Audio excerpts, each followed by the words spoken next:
जिन्होंने बताना था कि महंगाई का खात्मा क्या है, भूख का खात्मा क्या है, उनके तो वोट की हैसियत ये है कि कल इलेक्शन हुआ लांडी में 8% वोट पड़े हैं, यानी 100 में से 8 वोट पड़े, 92 लोग बाहर बैठे हुए हैं, उन्होंने वोट ही नहीं डाला। और इतना बेशर्म है तुम्हारा इलेक्शन कमीशन, उसकी कामयाबी का नोटिफिकेशन जारी कर रहा है जिसने 8 वोट लिए हैं। कल का टर्नआउट 8% रहा है। और इतना बददियानत है ये इलेक्शन कमीशन, इस कौम का दुश्मन है ये इलेक्शन कमीशन।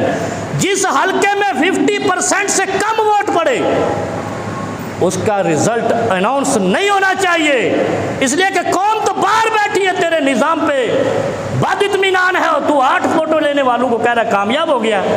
इसका मतलब है इस मुल्क की तरक्की का दुश्मन तो इलेक्शन कमीशन है, हम नहीं है। ये कौम दिन को भी काम करती है, रात को भी काम करती है, इसकी हकीकत को लूटता है, इसके माल को लूटता है। तो ये बददियानत इलेक्शन कमीशन है, हुकूमत बाद में आती है। अगर इलेक्शन कमीशन 8% वोट लेने वाले को जीतने वाला करार न दे तो कैसे मुमकिन है कि बददियानत लोग 20 करोड़ में बिकने वाले लोग असेंबली में पहुंचे। और मैं ये भी कहता हूं कि इस साल 20 करोड़ में बिकने वालों की कुर्बानी करें, अल्लाह के यहाँ सबसे ज़्यादा कबूल होगी।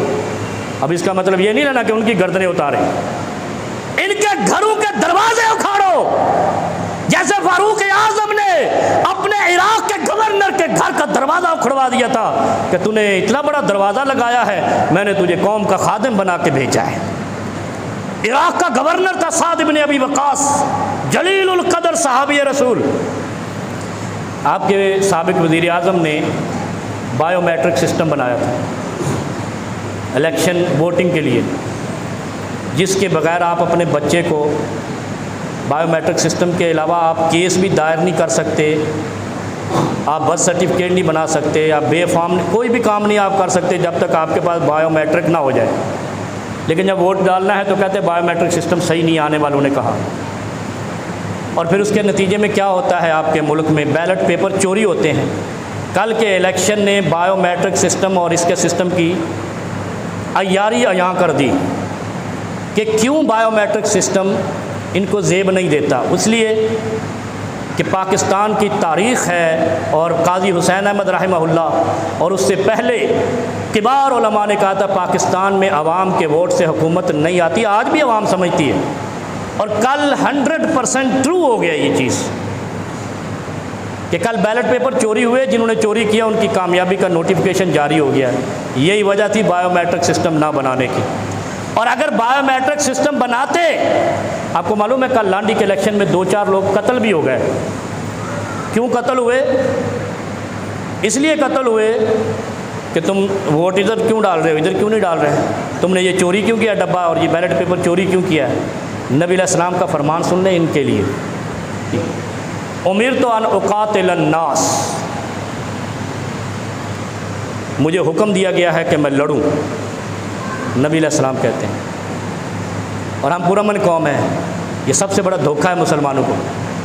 जब से मुसलमानों ने कहा ना हम बड़े पुरअमन हैं, तब से यहूदों ने सारा ने मारने शुरू कर दिया, पुरअमन पुरअमन पुरअमन, हम तुम्हारी बोटी नान बोटी करेंगे। तब से जब से मुसलमानों को अमन के नाम पे धोखा दिया गया है। और अल्लाह के हबीब क्या कहते हैं, अल जिहाद माज़िन इला यौमिल क़ियामा, लड़ाई क़यामत तक जारी रहेगी हक़ और बातिल के दरमियान, ईमान और कुफर के दरमियान। कुफर कहता है मुसलमानों तुम्हारा दीन तो अमन सिखाता है, हम कहते हैं हम तो अमन से हैं। ऐसे कमीने हैं मुसलमान, ऐसे बेदीन और बेगैरत मुसलमान जो कहे हम पुरअमन है और यहूद और नसारा इनकी बोटी कर दे, फिर भी कहते हैं हम पुरअमन है। कोई अमन नहीं, ईमान और कुफर में कभी अमन नहीं रहा। आप आदम अलैहिस्सलाम से लेकर देख लें, दाऊद अलैहिस्सलाम तक देख लें, नूह अलैहिस्सलाम को भी कश्ती लेकर कोहे जूदी पे चढ़ना पड़ा, मूसा अलैहिस्सलाम को फिरौन को दरिया में डुबोना पड़ा, इब्राहीम अलैहिस्सलाम आग में गए, नमरूद का खात्मा हुआ। मुहम्मदुर रसूलुल्लाह ने जब आवाज़ लगाई फारान की चोटी पे तो कुफर का खात्मा हुआ। और तुम आज के मुसलमान नोटंकी कहीं के कहते हम पुरअमन है, जब तक तुमने ये पुरअमन का नारा ख़त्म नहीं किया तुम इसी तरह यहूदी तुम्हें ख़रीदते रहेंगे जैसे पाकिस्तानियों को ख़रीदा है। फिर कहते हैं बड़ी सख्त बातें करता है मौलवी। इंशाअल्लाह क्या फरमाया? उमिरतु अन उकातिल अन्नास, नबी अलैहिस्सलाम कहते हैं मुझे लड़ने का हुक्म दिया गया है। उकातिल अन्नास, लोगों से लड़ने का हुक्म दिया गया है। कब तक? हत्ता यशहदू अल्ला इलाहा इल्लल्लाह व अन्ना मुहम्मदुर रसूलुल्लाह, जब तक के लोग ला इलाहा इल्लल्लाह ना कह दे, मुहम्मदुर रसूलुल्लाह कह दे, मेरी जंग उनसे जारी रहेगी। और तुम कहते हो हम पुरअमन लोग हैं। फिर आगे क्या कहा?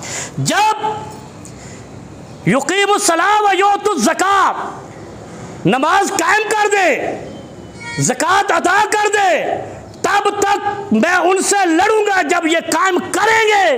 असमू मिन्नी दिमाअहुम व अम्वालहुम, नबी अलैहिस्सलाम फरमाते हैं फिर उनकी जान और माल का मैं मुहाफ़िज़ बनूंगा। ये जो लांडी में कत्ल हो गए मासूम है, मुझे बेशक जैसे भी कत्ल हुए, लेकिन इस जमहूरी इलेक्शन जिस पे 8% लोग वोट डाले, उसके लिए कत्ल होने वालों से अल्लाह की, अल्लाह के रसूल की और अल्लाह के रसूल का कलमा पढ़ने वालों की जंग है इन कातलों के साथ, जिन्होंने वहाँ कल कत्ल आम किया है। किस लिए किया है? कि हम असम्बली में पहुँच जाएं और 20 करोड़ हमारा लिए रेट लग जाए, अमेरिका के हम गुलाम बन जाएं। इतना बड़ा जुल्म है। असमू मिन्नी दिमाअहुम व अम्वालहुम, जो नमाज पढ़ता है, जो ज़कात अदा करता है, जिसने कलमा पढ़ना है, पढ़ लिया है, उसका कत्ल हराम है। क्या ये कत्ल होने वाले कलमा नहीं पढ़ते थे या कातिल कलमा नहीं पढ़ते थे? दोनों अल कातिल वल मक़तूल किलाहुमा फिन्नार, नबी अलैहिस्सलाम ने एक जगह पे फरमाया कि कातिल भी जहन्नम में, मक़तूल भी जहन्नम में। या रसूल अल्लाह ये कैसे हो गया? कहा मक़तूल ने मौका फराहम किया कि वो कत्ल करे। मेरे भाई, मेरे अजीज़, ये बड़ी दुख की बात है।